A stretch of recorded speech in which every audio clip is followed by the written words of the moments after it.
but we have. And we're watching him grow up and grow into a really terrific young adult. He is kind enough to come speak to you today, and I don't really know exactly what he's going to say. I think he's going to share some of his experiences with you. Joe's 22 now, and he's a college student at University of Cincinnati, majoring in early childhood education. Please help me welcome Joe.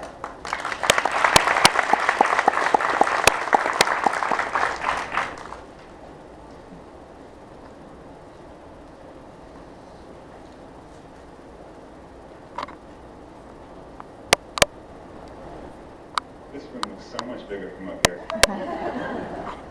Hi, as she said, my name is Joe Kemphaus, and I'm actually really excited to be here today. I actually just got my grades back from last quarter. I got all A's and an F. Sorry for that pun. I was kind of nervous about giving a speech, so I asked one of my professors. He said, open with a joke, and I've been using that joke in my family for years. I was like, now we have an audience, so I got to use it. Well, I'll get it. So, I stand here today greatly honored and humbled at this opportunity to come share with all of you a little bit about my life and how I've dealt with NF. See, whenever I think about my life, I think of it as a journey full of great setbacks, triumphs, and accomplishments, an adventure. I was diagnosed with NF when I was an infant, and I've been coming to this clinic ever since. But as with many cases with NF, I was also born with a learning disability. I have the visual spatial learning disability, and I always like to explain it like my brain, my eyes, my hands, and my feet, they don't really work in conjunction with each other, so it made me a little clumsy and slow at times. But I was born the fifth child in a family full of athletes, all great and multi-talented. And it was me, the awkward, uncoordinated, clumsy one. I could barely catch a ball, much less go out and shoot hoops with my brothers. I couldn't even ride a bike until I was 11. So I had to compensate in other ways. I became creative, and I got a very vast imagination. I didn't need a bike or sports. I could sink into my own little world, become a superhero, fly away, save the day, defeat the bad guy, and sometimes even get the girl in the end. But that was not my only challenge. As I said, when I was in preschool, my teacher noticed that I was having a little trouble keeping up with my peers, both academically and physically. Sometimes my friends would even start to finish my work for me. They were worried I was going to get in trouble. So she suggested that I get tested at the Cincinnati Clinic for Developmental Disorders. And after months and months of testing, we finally got the results back that I was diagnosed with this learning disability. And I got really lucky. I got to go to Springer School in Cincinnati, which is a school just for students with disabilities. And I spent 2 years there, and they taught me the fundamentals of reading and writing and common education. And then it was time for me to move on. And I tried to go to the Catholic school where all my brothers and sisters went, and they rejected me twice. So I got even more luckier. That was probably the best thing that could have happened for me, because I ended up going to Struble School, which is in the Northwest Local School District, and I worked with an incredible woman named Karen McLaughlin, and with great care and dedication, she taught me so much in those 3 years I spent with her. And then I was on to middle school, where I continued to improve academically. At the end of middle school, I even won an award, the CIRC Award for children with learning disabilities that have improved academically. And it wasn't just my learning disability. I've also had a few surgeries, not as bad as others, but I had a neurofibroma removed from my finger when I was in 3rd grade. And during the examination, I pulled my finger back from this highly accomplished surgeon. And I asked him, wait a second, just how long have you been doing this anyway? And bless his heart, he looked at me and smiled and he said, long enough, kid. That was enough for me to let him do my surgery, I guess. You can tell the sarcastic ones early. Now, I've also had the dental issues. I have had more extra teeth and deformed teeth removed from my mouth than some people have actual teeth. And I've also had the pectus excavatum surgery in 8th grade. My chest concaved in, and they had to put a steel bar in my rib cage and flip it outward to pop my sternum out. And the bar remained in there for 2 years to correct this problem. And now, onto the rapids of my journey, quite possibly the most treacherous waters I've experienced yet, high school. But I was lucky enough to have a great captain. Mrs. Karen Vanderite was my lead teacher throughout all my 4 years of high school. And she was always there for me, pushing me to go further, never give up, and always fighting to make sure I had all my accommodations and everything I needed to succeed. I spent hours in her office after school was out because I couldn't finish my tests on time like all the other students did. And she let me do it. So, by the time I was a freshman in high school, I was completely mainstreamed and even moved with advanced classes. But this wasn't my only challenge. You see, somewhere in between Springer and high school, I sort of became an awkward loner. Yeah, an awkward high school student.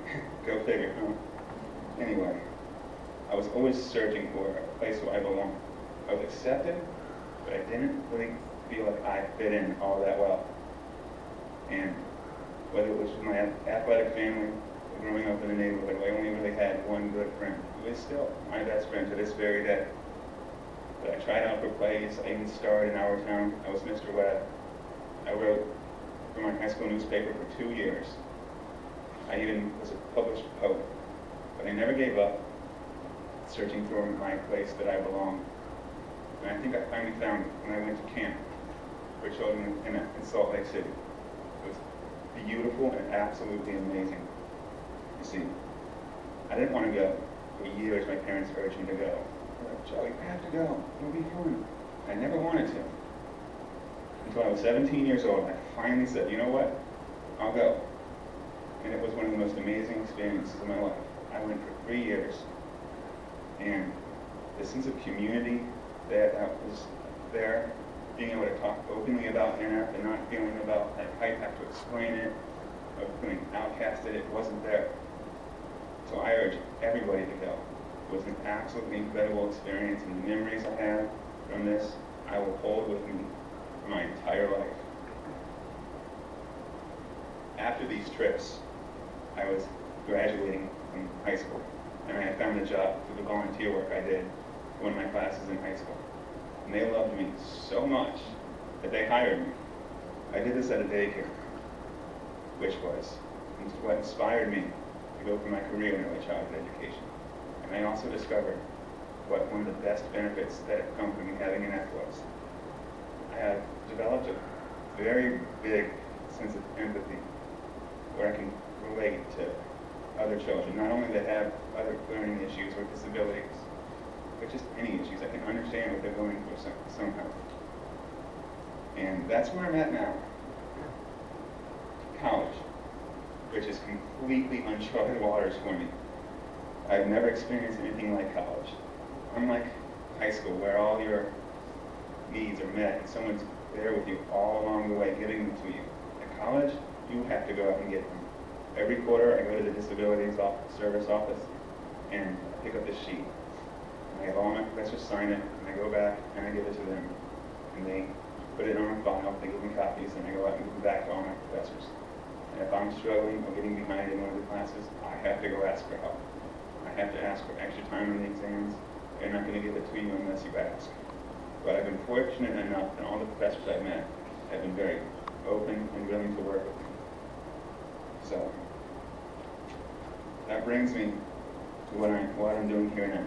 I'm a semi-successful college student, and I had to think when I was writing this speech, if I have any advice to give students, future students, parents of students, and I did.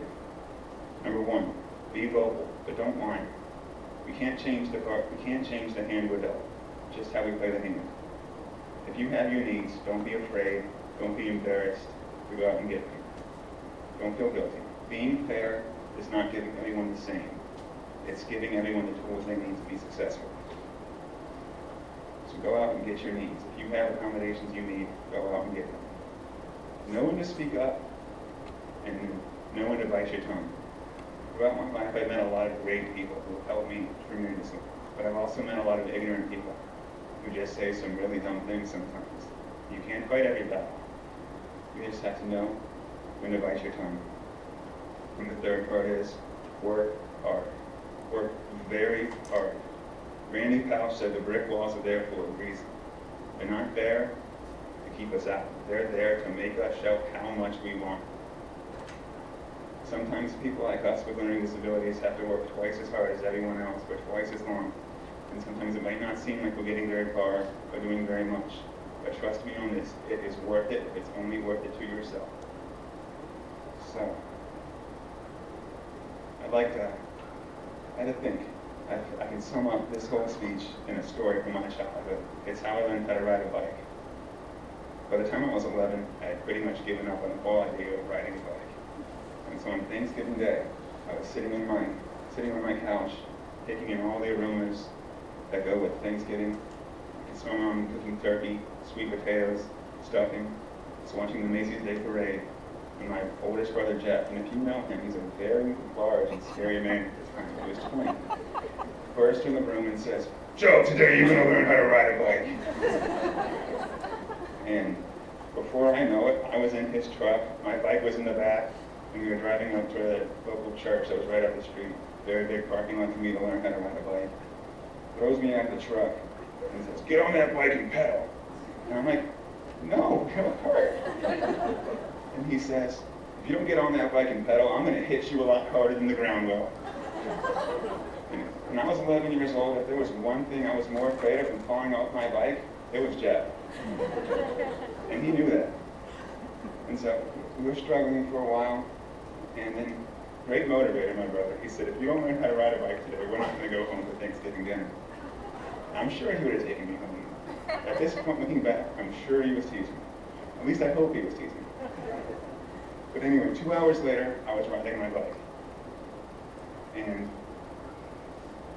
the point of this story is, don't let the brick walls or the roadblocks keep you from doing something you know you can do. Just know you can drive right through them. But don't do like I did riding my bike and wait for someone much scarier to come along and throw you through the walls. I'd like to thank everyone who supported me throughout my life, my parents, my great teachers. I know I would not be where I am right now without them.